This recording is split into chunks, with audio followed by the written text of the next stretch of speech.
I have watched A Big, Bold, Beautiful Journey, and despite of lack of recognition this movie is getting, I kind of liked it.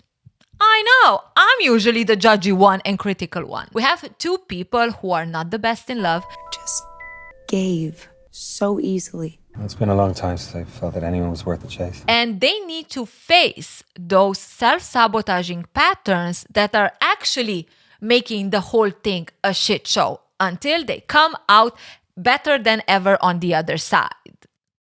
I promise it's better than what it sounds like. You know how we do it. We narrate, we analyze, we often judge. Sometimes we need to judge.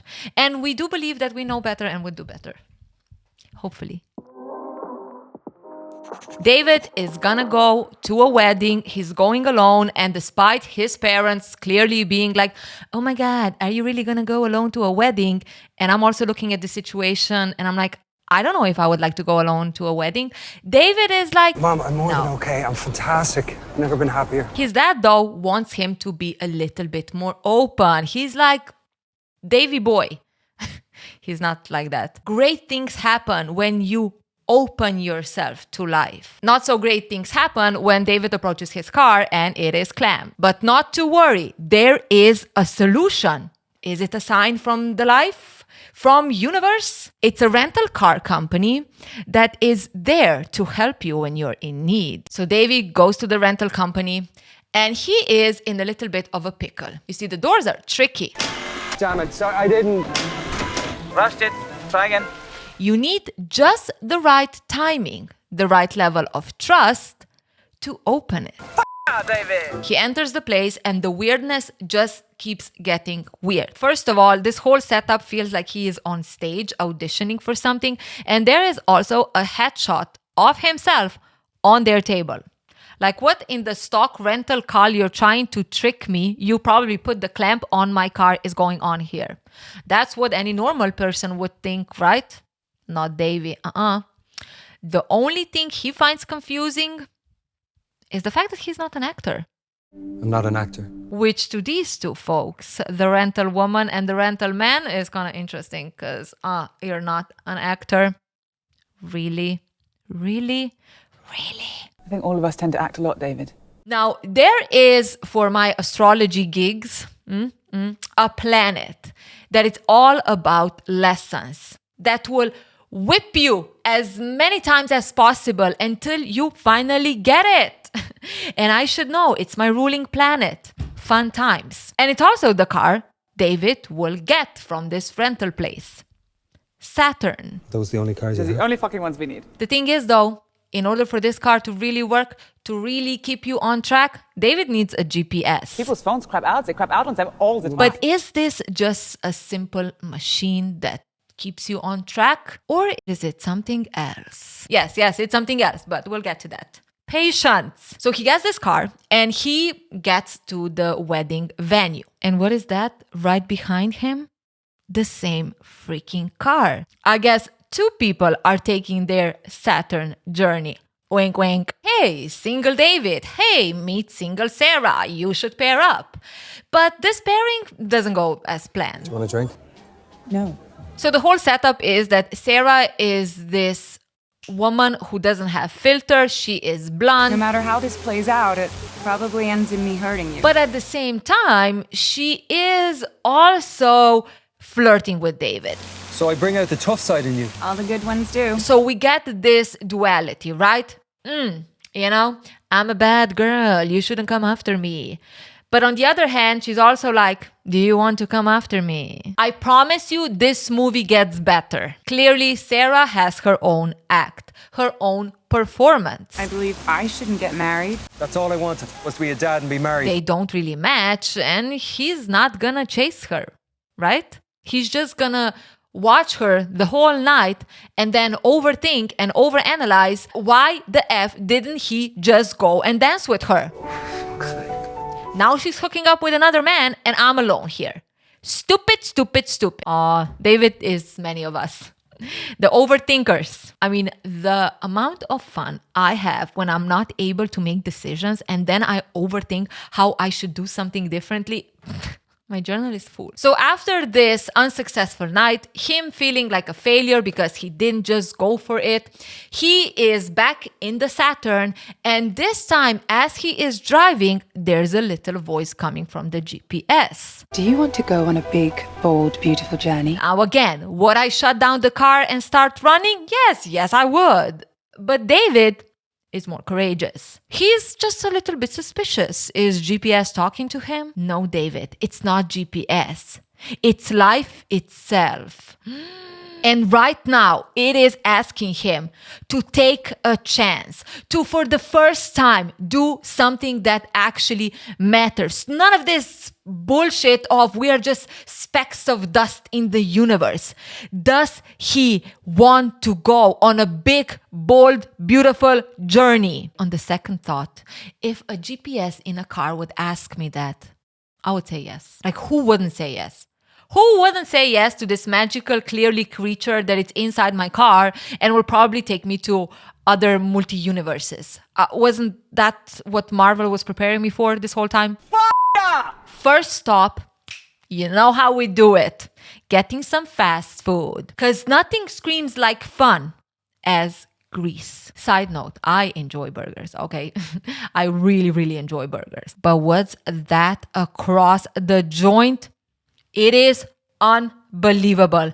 It's Sarah munching on her own cheeseburger.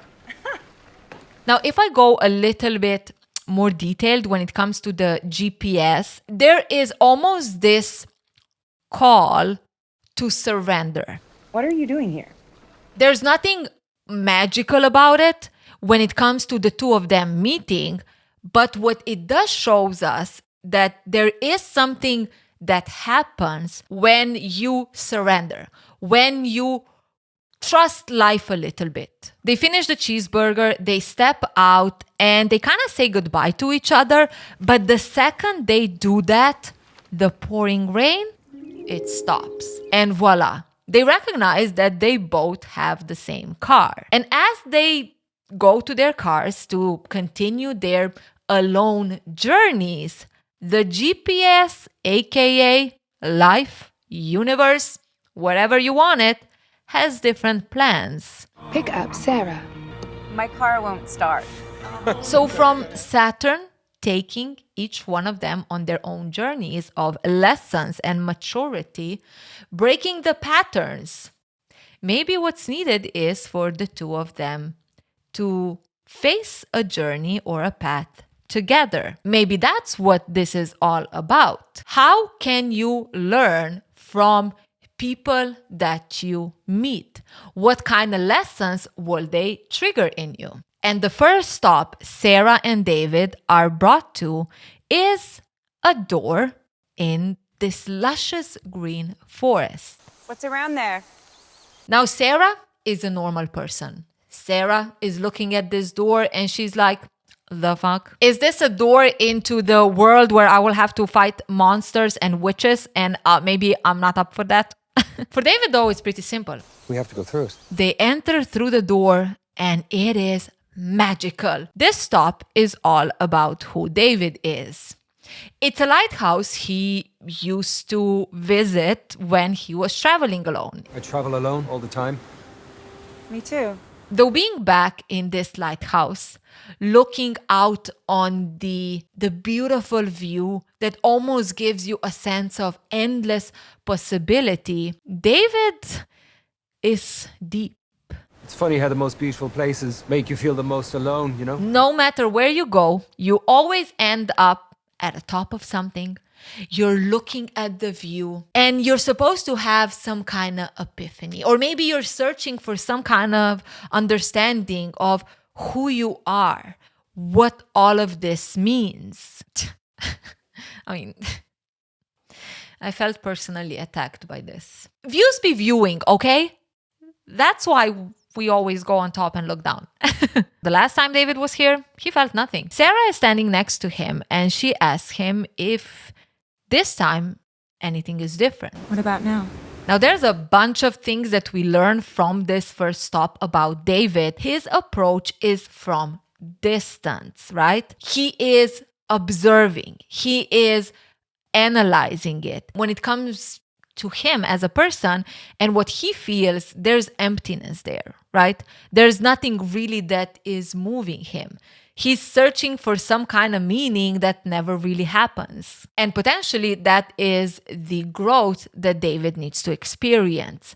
While you intellectualize emotions and life in general, you need to also actually be in it. Now, while Sarah had a chance to get to know David a little bit better, understand who he is as a person in some way, it's time for David to get to know Sarah. The second stop of this journey is the door that Sarah recognizes very well. Vincent. It's an entrance to a museum that she frequented with her mom when she was younger. They would sneak in when it was closed because the guard actually had the hots for the mother. Compared to David's lighthouse, out there, present, bright, open. And we said that that's almost like a representation of David himself, how he is seen in life or how he approaches life, which is all from like a high perspective, not going inwards. For Sarah, when we see this museum, this hidden dark place, not easily accessible, we can say that this is a representation of Sarah, who is more about hiding things inside. Sarah sits in front of a painting of a woman who is nude, facing her back, looking over her shoulder, showcasing Sarah's own relationship with vulnerability. What would it mean to be that open?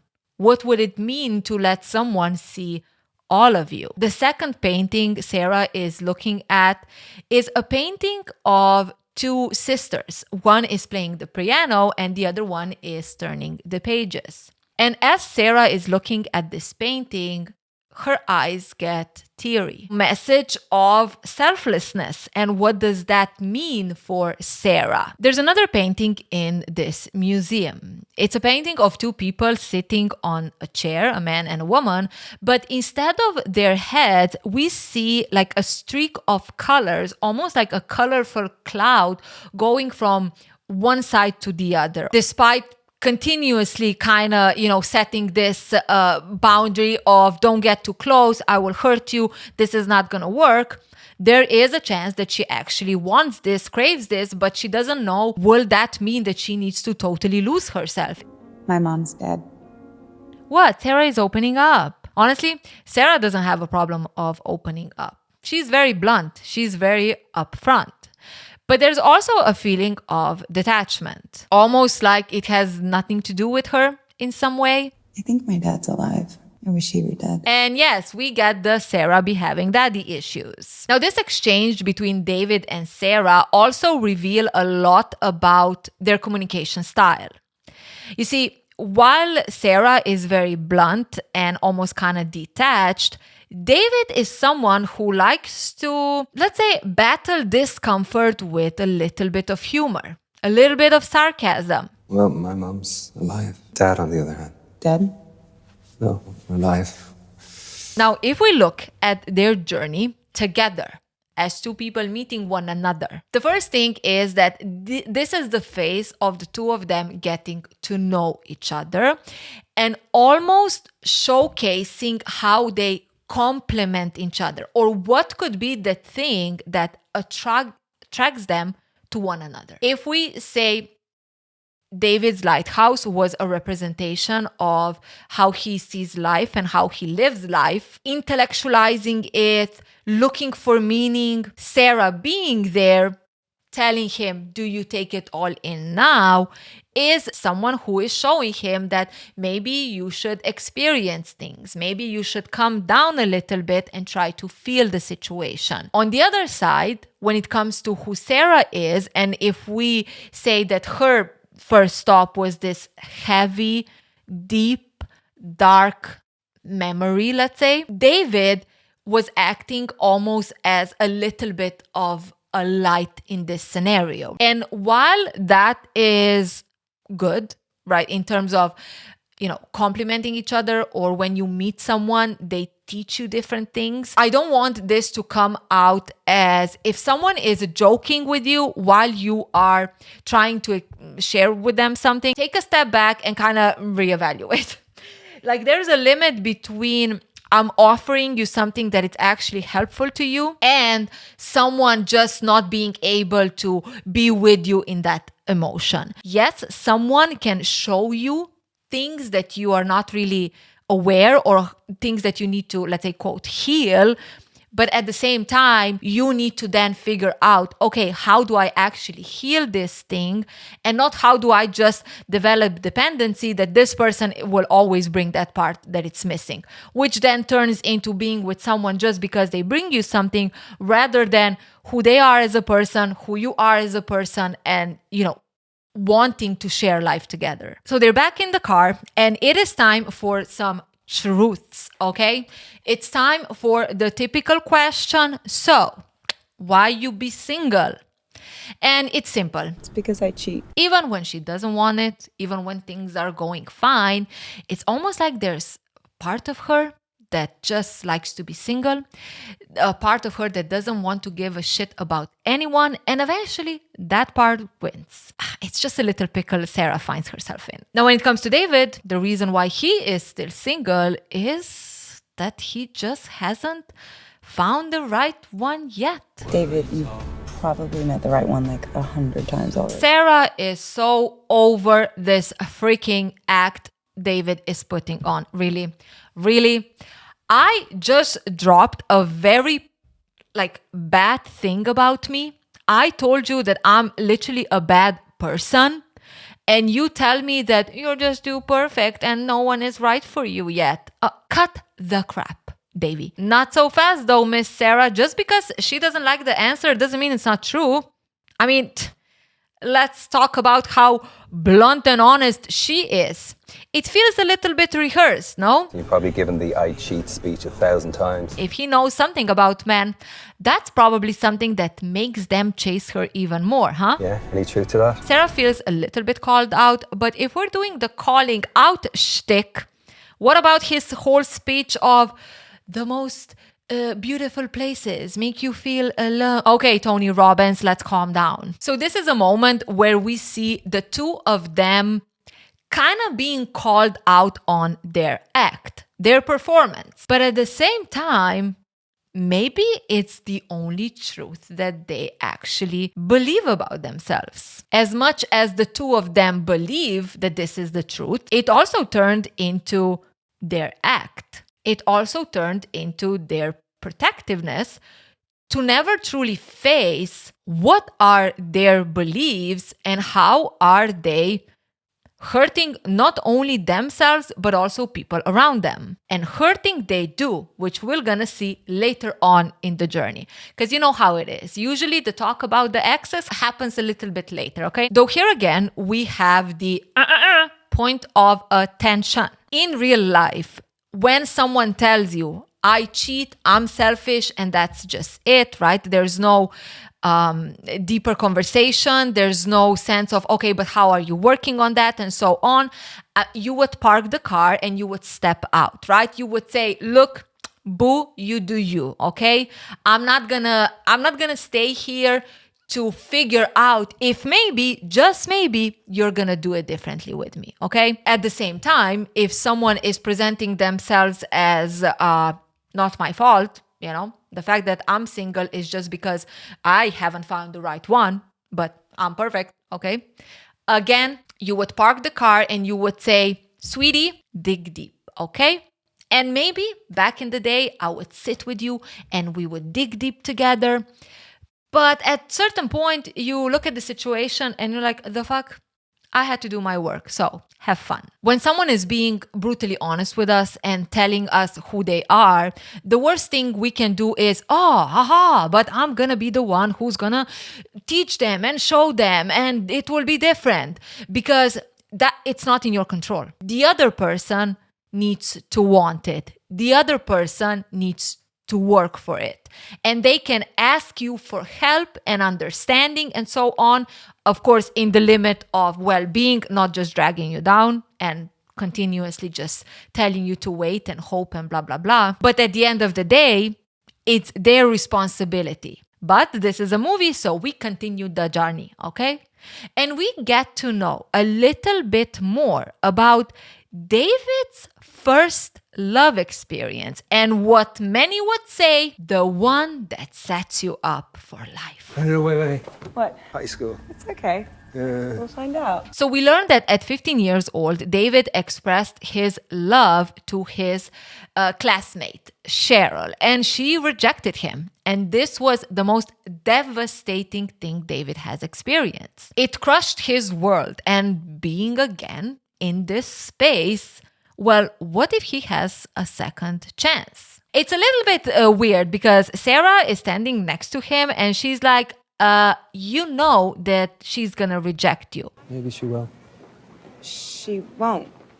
And when that doesn't work, well, maybe she should know how much she will F up when she won't choose David. He breaks your heart. He cheats with Amy Moore. She's not gonna end up with the guy she's rejecting him for because he is gonna treat her badly, which will end up in her marrying another geek that we all know she doesn't want. And then she'll also get divorced from him. So, sweetie Cheryl, maybe this is your opportunity to make a better choice this time. Mwah. Yeah, it doesn't really go by the plan because Cheryl ain't having it. Stop chasing me, David. I don't love you. She goes off the stage and David is left alone on that stage and the whole crowd is looking at him, waiting for some sanity. And then Sarah joins in.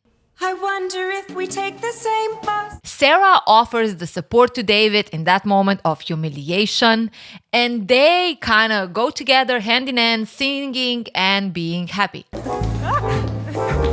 Something like that. So what we and Sarah learns about David in this experience, his first experience with love, is that he is dealing with a little bit of entitlement. And we also learn, same way as Sarah, it might have come from his parents. He's so talented. He worked very hard. And he's just a really special kid. The way his parents raised him to believe that he is special, deserving.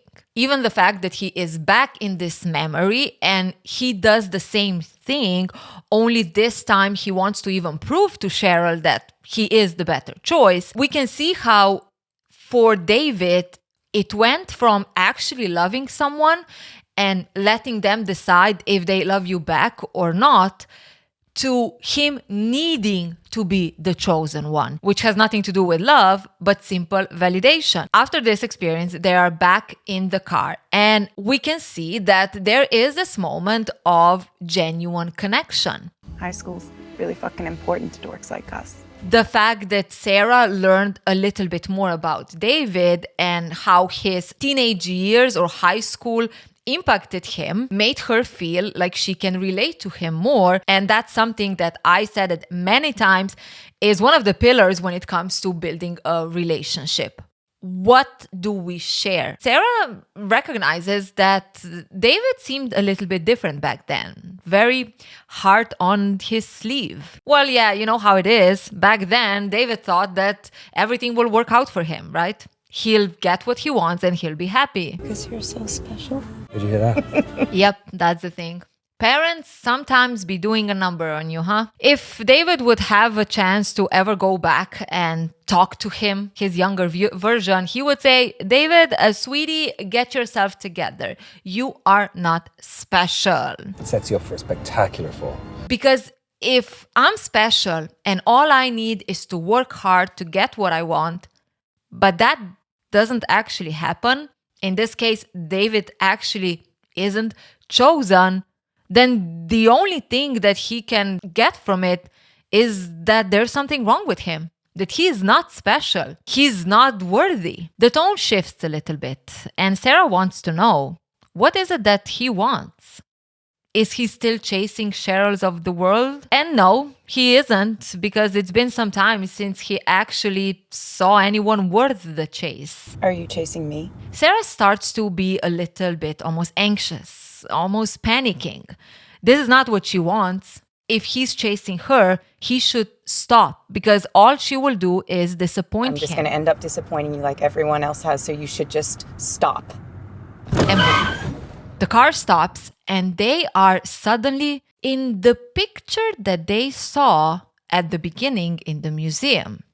You know, the one of two people sitting in their chairs and with the colors instead of their heads. In the middle of the room, there is what it looks like a hospital door or doors that let you in emergency room. Sarah is looking at the door. She takes a deep breath. She knows what this is. And there is a moment where she almost grabs David's hand, but the last second she just enters the hospital door and David right behind her. They're in the waiting room and Sarah gets the news that her mom passed away. So she was alone when she died. I assure you. So she was alone when she died. Sarah is asked if she wants to see her mother, but she just needs a minute. So the two of them are pulled back into this hall picture kind of setting, right? Away from the hospital. And it's almost like this minute that she needs is getting herself ready to face her mom. David is looking at the situation and he's like, man, I mean, I got to relive the high school experience, which was painful, but he acknowledges that what Sarah is about to face right now seems just a little bit too much, right? Like, how deep do we need to go? The thing is that Sarah is not reliving this. This never happened. She never visited her mom when her mom passed away. I avoided it. Do you know where I went? Museum? David is looking at Sarah and it's like he has another level of appreciation who Sarah is. She went to her mom's favorite place in the moment of pain. If that's not the most pure and beautiful thing a person can do, You're magic. You're a lovely, formidable force. Sarah is looking at David and it's a little bit, I mean, it's kind of admirable that he thinks so highly of her when in reality, she wasn't at the museum. I was screwing my professor. Yes. Do we also have some teacher-student grooming? Now, they don't go deep into that, which I think that would be a part to unpack. What do you mean as a student and you were 19 years old? Because at 19, her mom passed away. Oh, there are some beliefs there that happen, don't they? David is looking at Sarah, and despite this revelation, there seems to be an understanding. Sarah knows that this is something she needs to face on her own. And she walks back to the hospital alone. Now, this exchange between David and Sarah, first, it shows us how Sarah is punishing herself, right? How she has the tendency of not allowing for people to comfort her when she feels like she did a very bad thing. There's a part where David is also trying to offer that maybe she wasn't there at that time when she was 19 years old, but she's here now, and that's what matters. Sarah doesn't want to really accept it. It doesn't count now. It's not real. I didn't do it back then, and that won't change who I am as a person or that I'm a bad person. But because there is this sense of persistence from David's side, reminding her that it is important to do this now. It is real. She takes a deep breath and she knows that she needs to face this alone.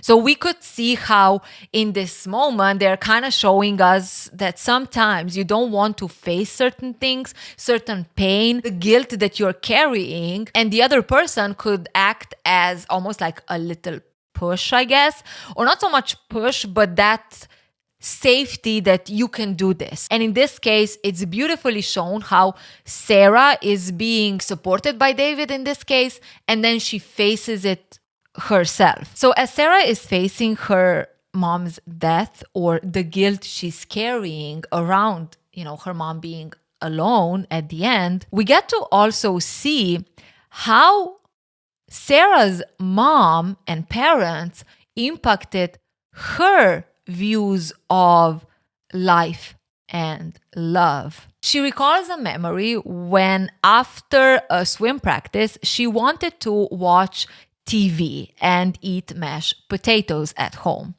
And her mom, even though she must have been exhausted, there was no hesitation, no annoyance.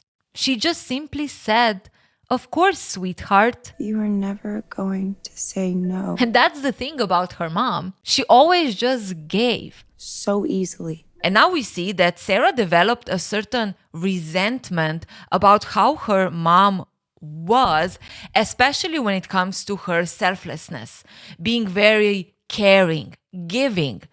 Because at the end, she didn't, let's say, get anything out of it, right? From Sarah's perspective. Her husband left her, and even her daughter wasn't by her side in her last days, which then results in how she potentially treats relationships and herself in her adult life. She's very protective of herself. She doesn't want to let anyone too close, even though she craves that connection. She's creating this push and pull because she believes that the second she will do that, she will lose herself. And this battle between learning that you should be less selfless, but then also resenting yourself for being less selfless, created in Sarah this belief that she is just basically a bad person. We could even say that Sarah in this moment is recognizing that she is not doing anything better than her mom was doing. Because while her mom, let's say, ended alone or didn't have anyone around her by being selfless, right now, Sarah is also on that direction. She's actively creating an alone path when she is rejecting anyone to come close to her. Now, in the same time, David actually had his own experience in the hospital. And he traveled to his dad's memory, it seems like. Dad. He sees his dad in a hospital. He's pacing. He is very afraid, it seems like, very anxious, because David is actually fighting for his life. My son was born prematurely. David also finds out that his mom and dad were actually trying for a long time to get pregnant, and it didn't happen until, as a miracle, but now there's this struggle again. Will he survive? David was never told this story or how he was actually fighting as a child, and it was a decision made by their parents. They'll only know that he was perfect. Special. If David makes it, they will protect him from anything bad in the world, not knowing that this basically resulted in David never being exposed to vulnerability as a kid. There was never talk about the problems in the house. All of that was hidden. And if we apply it to like overall, it's this simple message of our parents effed us up in one way or the other, but not because they're malicious people, not because they fucked it up. It's literally the best they knew how, with the knowledge they had, understanding they had, the experience they were going through. So it seems like David himself is kind of recognizing that I wasn't failed by my parents. I wasn't failed by the world and life. This is just basically life. Everyone fucks up and it's okay. Now, an interesting thing is when he comes back to the shared place with Sarah, he's actually carrying a set of balloons, a teddy bear, and it's basically the same thing that his dad had in his experience. Who are you? And it shows the patterns. It shows how David, in some way, took his dad's patterns when it comes to hiding vulnerability. And the guy who buys gifts, because he doesn't know what else to do. And it's giving this message of we unknowingly take on things from our upbringing that maybe doesn't serve us right anymore. And both of them learn how they took on certain patterns, certain beliefs from their upbringing. David recognizing that his dad and parents were always hiding vulnerability, which resulted in him himself always feeling like he's not good enough because no one ever fails, right? His parents never shared with him that they failed, so it has to be something wrong with him. While Sarah recognizing that despite doing it differently than her mom was in attempt to not end like her mom, the result is basically the same. or will be the same. They both acknowledge that things are being a little bit better. That's how it is, right? Working on yourself, being vulnerable will also build the connection you have with the other person, as long as you also take care of yourself. The next stop is leading them to a top of the mountain. There's a little climb needed, Sometimes you need to put in the work to see things from a different perspective. And in the movie, this is presented as them being almost like in the galaxy, and they're looking down on the earth and the stars are shining, and it's just the two of them. While at the beginning, David and Sarah were almost like these two people who kind of, ping-ponged in terms of, push and pull or being defensive, but playful and flirty, instead of maybe fighting each other's perspectives. This time they are complementing it. Beautifully strange. Strangely beautiful. And you know how it is when you start to feel the feels, when you start to feel like, I'm clicking with this person. And even when you approach a situation, a connection, from the point of knowing what your patterns maybe were before and you want to do better right now. Why did I say better? You start to picture it a little bit. You start to imagine, where could this lead them? Sarah and David start to imagine how would it be if at the wedding they met, they would actually arrive as a couple. And honestly, it would feel very comforting. When David would bring Sarah a drink, she would feel taken care of, and she would be. And the more they think about how they would be at this wedding as a couple, how they would share a dance together, the more they realize that they would have had a great time. God, it sounds like we're having a good time at this wedding. God, we're having a great time at this wedding. And yes, it does make them feel a little bit nervous, especially David. I'd prefer to feel nervous with you than feel nothing alone. Are they talking about commitment? Are they talking about exclusivity? Is this the moment where they recognize that maybe, just maybe, they be fitting? Reality, fantasy.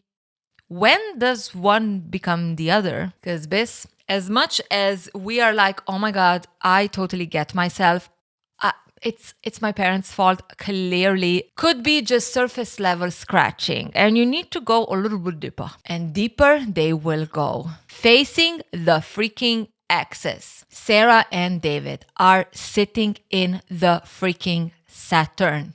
It's been taking them on a journey. And they are dreading facing the next place. Because they both know this is going to be tough. I don't want to go in there. Me neither. As they're walking up the door, David feels like he needs to let something off his chest. Yeah, I've been engaged once. It's okay, Sarah herself has her own confession. She be a fucking monster. They enter the cafe and there they are. They're exes. They're sitting at a separate table. So also this moment is kind of like Sarah needs to face her ex on her own, and so does David, but they are aware of each other, right? So it's like, I'm looking into what you're experiencing with your ex. We find out that David broke the engagement and his ex is a little bit baffled. She is confused. Why does he feel suddenly this way? Are you sure you want to go through with this? Yeah. I'm sure. On the other side, Sarah's ex is so excited. He's been planning a trip for the two of them, and he knows Sarah is gonna love it. I also made a reservation at your favorite restaurant. Oh, wow. Back at David's table, his ex wants to know why it didn't work between the two of them. And for David, it's simple. It just wasn't meant to be. Just wasn't meant to be, huh? Just wasn't meant to be. Great! Just like that. What a perfect bullshit answer. Wasn't meant to be. Wait. Why did you lose interest in me? David is a little bit confused. Wah. Missy, this is now how it went the last time. This be a little bit weird. Last time she just accepted it and it was good. Is this an AI simulation? Sarah has a little confession for her ex. Despite him being so excited about everything, She's actually gonna leave him this night. When you're asleep, I leave you in the middle of the night. She's not gonna leave a note. She's not gonna answer her phone, and he's gonna go crazy. He's gonna think, where did she go? Did something happen to her? I block your number, and you never hear from me again. David's ex is reaching a level of anger that is a little bit dangerous. Tell me why you lost interest. I don't know. Jesus Christ. Stakes are at hand. That's not the expression, right? Stakes are on the table. No, it doesn't feel right. I know you say something regarding stakes in English. And just like that, all four of them are around the same table. So Sarah and her ex are facing each other, and opposite, David and his ex are facing each other. David's ex is angry, but also hurt because David chased her. When you finally had me, what happened? I was underwhelmed. What happened? I was overwhelmed. David just wasn't happy with his ex, and Sarah wasn't happy with herself. And both of them were quite unhappy with the relationship. The exes are looking at these two schmucks and they're like, blah, blah, blah, blah, blah, blah, blah, blah. Both David and Sarah are like, wait, what? We are opening our hearts here. Blah, blah, blah. Dig. Deeper. The threats are threatening and the stakes are on table. No, still doesn't sound right. Sarah is ready to be open. At the beginning, she loved her ex. She was so happy she met him. It was like she met her match. He was someone who also just wanted to have fun and enjoy life. And then, out of nowhere, he changed. He actually started to care. Sarah's ex is looking at her and yeah, of course he cared. He fell in love with her. I didn't ask for that. Is it her fault that he fell in love when this was just supposed to be fun times? Sarah's ex is trying to understand, what is she saying? She left him because he loved her? Yes. Yeah. No. She didn't leave him because he loved her. She left him because he didn't love her. He loved some version of her. He didn't really know her. He didn't know who she really is as a person. And that's my fault. The ex be a smart man, okay? What do you mean? You didn't know me. Well, whose fault is that? And honestly, I loved this because if you feel like someone doesn't know you, that's not their fault. It's not they didn't put in the effort. Okay, rewind. It could be that someone doesn't care about you. They don't want to get to know you. But if you never show them who you actually are because of your own insecurities, then that's on you. That's on us. That's why it's important to work on getting to know yourself, but also trusting who you are. You build the trust in yourself. You open yourself to other people, and then other people can decide however they want to approach you or not approach you, and you have the same decision. So I like that this was showcased in the movie, that it is not ex's fault if Sarah decided to perform. And what about you? Hard pass. It's time for David to spill the beans. David genuinely believed that he could make his ex happy. That was all he wanted. That hope meant everything to him. It's beautiful. It's meaningful. But then when he got her, everything became meaningless. And then he started to feel like himself again. The self that he was before he met her and pursued her. Except that this time, it just made him more tired. Until one morning, he just woke up and he was feeling as empty as he has ever been. And he understood. You'll never make me happy. Similar to Sarah's ex, also David's ex-fiancé is not gonna just be understanding. That's very, very cruel. No one's good enough for you. And again, chef's kiss. Yes, face that you are a shitty person, and it's not my fault that you don't know how to approach a relationship or a connection with just genuine love, and you need me to make your life better, and I will be the solution to all your problems. It doesn't mean that I'm not good enough. It means that you have a problem that you need to address. So we can say that both Sarah and David had to kind of face the false belief that they had. Because I cheat. Because you love some version of me that's not me. I suppose I haven't met the right one yet. You'll never make me happy. This scene ends with the two of them being back in the car, and the GPS just tells them that there is a deer ahead. Dear, incoming. What? The car is wrecked. The balloons are out, teddy bear flew out, the deer is lying on the street, and none of them knows how to fix this situation, especially when the car burns in flames. Sabotage. They are walking on the streets, trying to figure out what to do next. And Sarah stops. Let's not do this. Do what? She doesn't want to be the girl who's going to sit at a cafe across David, wondering when did he lose interest in her. And also, she doesn't want him to be the guy who she's just going to leave in the middle of the night. This is just too risky, and it's better to end it now before they truly hurt each other. Why are you so certain we're going to hurt each other? And Sarah is like, Mister, did you not pay attention in the cafe? Like, it was clear who we are as people. What does she mean, who we are as people? That's who we were. Doesn't she believe that all this journey, everything they've experienced, they went through, it means something? That they grew? It means that they should be more open to life? Like, that's what you're supposed to do. Be open. Life is better when you're open. Sarah is like, Biz, what is up with this wisdom again? What the fuck does that even mean? It means I love you. Sarah is baffled.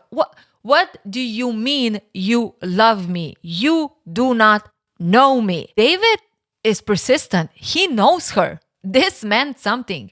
He knows that she feels like shit because she wasn't there when her mother passed away. He knows that she didn't ever forgive herself for it.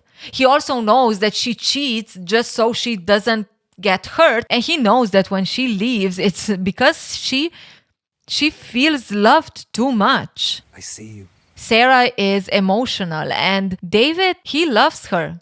And not just some idea of her, he loves her. Sarah can't believe what she's hearing. Sure, he loves her now, all of her. What about tomorrow? What about next week, next month? Once you have me, really have me. Then what? Then they're gonna sit down. They're gonna have a cup of tea. They're gonna talk. They're gonna lie in grass. They're gonna read books. They're gonna keep it simple. They're gonna dance. They're gonna have the life that they imagined up there on that mountain. Wake up, David. It's a thing they made up. No, David refuses to believe that. It wasn't just a fantasy, but that's the problem. Sarah sees that this is exactly what David does. He lives in fantasy. He lives in the chase. He is imagining how perfect life will be once he will get her. He thinks she is the one who's gonna make him feel happy. And when she won't be, then he's just gonna stop loving her. David refuses to accept that. This is not the same. Yes, he has done that in the past, but with Sarah, it's different. He truly loves her.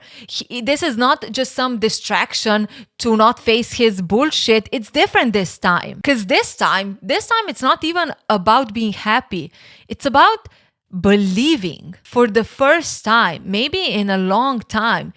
He actually believes that this is possible. What is? To share a life. For Sarah, this is just too big of a risk. I'm sorry. David tries to understand a bit better, but then he stops. He recognizes that he has to stop. It's okay. I don't upset you. Okay, so this scene was very powerful, and even the symbolism in the movie is quite interesting. The car crash, the balloons flying out, the teddy bear on the floor. How do they performatively approach life when in reality, which shows this fight that they have, there are so many fears still underneath? And that's the thing that they actually need to address and understand. How does it impact their relationship, their connections, but also themselves as individuals. How much does this fear that Sarah has of being alone impact her ability to be happy in life, to experience some joy and genuine connection with someone else? And for David, how his fantasy expectation of how great this will be is sabotaging him as a person and how he can experience genuine connection. There's also a shot of the deer, and instead of intestines, I'm sorry, should I give a disclaimer? There's like a yarn, like patterns of yarn out of the, where the intestines should be. I don't know how to phrase this so it doesn't make you puke. Which could be a metaphor for a death that is not really real death, even though Sarah and David could be experiencing like that, because it's difficult to let go of your old patterns, but it's a death of imaginary things, of patterns and beliefs that were driving you that are not really real and are not really helping you in your life. They find a motel, it's called Timely Inn, where they can spend the night before they figure out how to continue on this Saturn journey. As they're checking out, the rental guy, poof, is just there. And he has some good news. He fixed the car. Both David and Sarah are like, first of all, how did you fix it? And second of all, why did you fix it? But that's a little bit of a weird question, isn't it? Because there's more to do. They're back in the car. They're not talking to each other, and GPS takes them this time back to that fast food place where Sarah's car, her own Saturn, is waiting. There's a moment in the car when they're parked where we see them facing each other, and there's this feeling or this sadness, heaviness, and even resistance to separate until Sarah decided to step out. But even when she's stepping out, she hesitates to actually walk away from the car. And it could also be a representation of many breakups and relationships ending when you are at the verge of needing to recognize your patterns and how you are self-sabotaging yourself and a relationship. And then there is this sense of it's hard to walk away, but ultimately you do, right? When the lingering question is, should you continue? Now, I don't see this as romanticizing pain. I don't think this movie has anything to do with that, even though it could be translated in this way. I think we need to recognize when the relationship is making you grow and when you are actually both growing in a relationship, or when that growth is one-sided, or when that growth requires you to completely change and there's just not an equal, I'm going to use it, an equal journey from both of you. It got a little bit chilly in here, so don't mind the coziness. I hope you're cozy also. So after the two of them separate, we see Sarah in her own car, and she's hurting. She's crying, and she wants to go back to where she lives. But the GPS, not so cooperative, because, life sometimes can't just give you whatever you want, and it tries to push you a little bit. Come on, Sarah. Let's finish this out. Shut the fuck up! Sarah, though, is not having it. She is done following this freaking GPS that literally brought her the thing she was trying to avoid. Pain. I just want to go home. I just want to go home. And GPS is like, in 1 hour and 33 minutes, you will reach home. What's that? Is 1 hour, 33 minutes some kind of reference to some kind of numbers in the universe? Well, I don't know. I didn't have time to research this, so let me know in the comments below. Clearly, they're gonna reach home at the same time. And as much as, I'll be honest, I was thinking, oh my God, are they actually living at the same place and they don't even know it? No, because, the GPS brought them home, brought them to their childhood home. Wrong home, asshole. Separate. This is not a inbreed movie reveal. Well, David seems to kind of just accept. He's leaning into it. He's gonna go through this door of his childhood home, Sarah is a little bit more pissed, let's say. I mean, sure, great, thank you. You tricked me. Now I need to face my childhood home. So what we're gonna go through now is them facing the moment where they formed these self-sabotaging beliefs about love or life. And I'm gonna go through both of it, and I'm gonna be honest, I get it, but I also feel like I don't really get it that much. Yeah, you'll see what I mean, and maybe you can help me in the comments below get a little bit more sense out of this all. Or we will just find out that maybe it was just too vague and there is nothing to draw out because the movie didn't give us much to work with. When Sarah enters her childhood home, she is 12. Now, she's an adult, but to her mom, she is the 12-year-old Sarah that just came home from the swimming class and wants to watch movie and eat mashed potatoes, which, yes, you are correct, it is the memory that she shared when she faced her mom in the hospital or her mom passing away. Mom? Hey, kiddo. Now, at this point, there is a sense of Sarah almost acting as the selfish younger Sarah because her mom is tired. She even falls asleep while they're watching a movie, but Sarah is more focused on needing to have a certain conversation with her mom, right? No? Yeah, right now.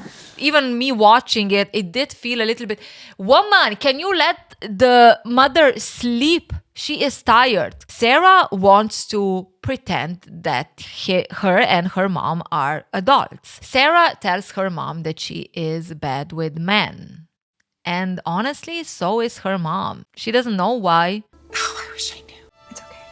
It's okay. I know. And with Sarah comforting her mom about it, I guess it's trying to showcase how she recognizes that her mom is simply human, right? And sometimes we do things because we don't know why we do certain things.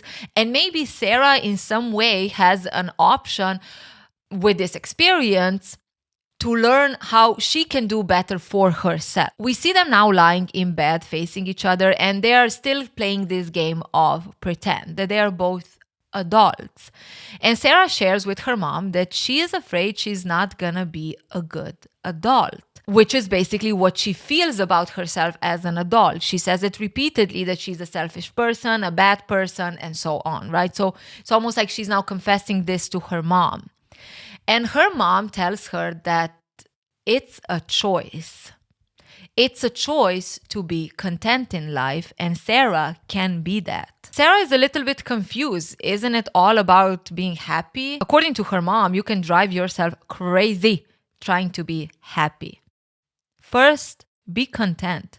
Choose to be content. And enjoy the moments of happiness that come from that. Sarah is ready to stop pretending. She wants to, I guess, pretend in some way to be back the 12-year-old girl, daughter, who is just tucked in by her mom. Which I guess this moment of recognizing that be content, right, first, could be a message of love doesn't have to be all or nothing, right? Because her mom gave it all from Sarah's perspective and she ended up with nothing.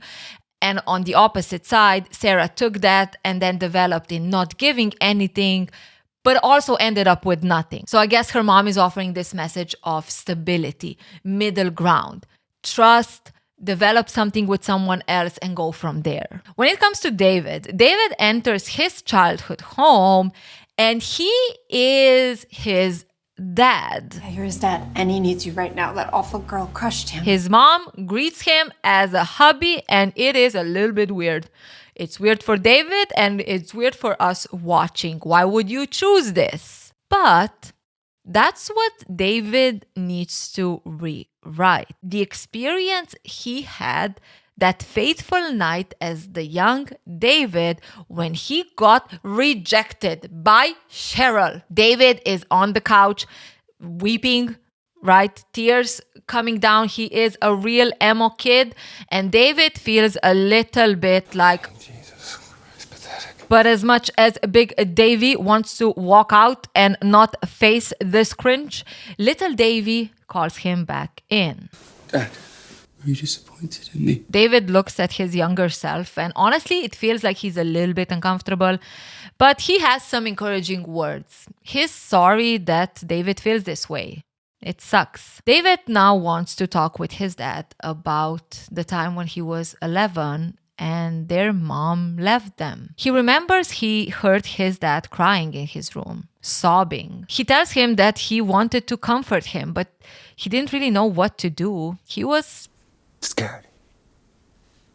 The adult David is breaking down. His tears are falling down his cheeks, and it's clear that this is meaningful. It's meaningful to recognize that it is okay to experience pain. It is okay to hurt. We see them playing games now, and it's time for David to close this experience, this memory. But before he leaves, he turns to young David and he tells him that, What is it? You're special. now, as much as you might hear this or watch this and be like, wait, didn't he learn that being special is not the right thing? There are different kinds of specials, okay? There are the special. There are the special. And there is special simply because you are worthy and you don't need to constantly prove that. David is back at the rental place. It's time to return the car. And this time, compared to the first time when he was at this place, the rental lady meets him halfway and then walks together back to the table. Now again, I don't really understand what could this mean, but maybe you do. Like, what does it mean that at the beginning he had to walk to the table alone, and at the end, after all this journey, the rental lady met him halfway? Because those kind of decisions are not made for nothing, okay? Okay. But honestly, I was so exhausted of trying to understand every freaking thing that at this point, I was just like, okay, I can't anymore. There is a little bit of an exchange regarding what is the place. Is this some kind of soul service type shit? Soulmate service. Wouldn't that be nice? Wouldn't it be nice if someone just told you who is your soulmate and voila, that's it? It would make life so much easier. David is confused. So what, they were not trying to actively pair him with Sarah? No, they actually weren't. You see, Sarah wasn't even supposed to rent a car. Someone else was supposed to pick it up, but that person just never showed up. Sarah was a last-minute addition. Sarah made a good understudy. I love that. He wants to know if Sarah already returned her car, and no, she hasn't. We see David back at his place where he lives. He walks out the door and he steps on the staircase, now wearing red. We see Sarah sitting in her own rented Saturn in front of the rental place, and she is wondering, is this her destination? It depends, Sarah. How do you want this to end? We get a montage of all the doors they've walked through and everything they experienced. And we see Sarah driving in her car with a smile on her face. She now is walking down the street and voila, she sees David. How'd you find me? GPS. And while David is wearing red, the colors that Sarah wore at the beginning, Sarah is wearing blue now, the colors David wore at the beginning. Is that a little bit of a mixture from the painting of the two of them sharing a life together, letting one influence the other a little bit, help them grow in some way? You be the judge. Sarah wants to say something to David, and she just wants him to listen. You are worth the risk. Now, don't get it twisted. She knows that he might hurt her, and she would be devastated if he did, but she would also be devastated if she was the one to hurt him first. She knows that both things are a possibility, and that's something that scares her more than he would ever understand. I think we could be content together and in love. Aww. Again, a message of trust in yourself and in a relationship, a message of sharing a life with someone means that you will have to dig also deeper in what are your patterns that are self-sabotaging you. But at the same time, that doesn't automatically mean that everything will be good. The thing is, if you never give it a chance, then you never know how to be better with yourself, with the relationship with yourself and with the other person. And as long as this doesn't turn into I stay no matter what, I stay no matter how much I'm hurting, and things never improve, then I think this is a very good message to form healthy relationships. David and Sarah kiss, and he wants to know if she has it in her to open one more door. I could do one more door. Now, in the background, as they're walking up the stairs, getting another door, which is the door into their relationship, their journey together with trust. The song in the background is Let the Love Open the Door to Your Heart. And that's where I'm like, okay, let's calm down now. Again, it's not about the love will make me better. It's about love will sometimes show me, not sometimes, will always show me the things that I need to work on as an individual that will also improve the relationship itself. And for all of that to actually happen, there needs to be trust. Trust in yourself, how you grow, and in the relationship. Let me know in the comments below how you felt about this movie, the messaging, what were the things that you're taking, what are the things that you yourself already learned, and what you're like, no, leave it in the movie, leave it in the screen. And until next time, trust your individuality.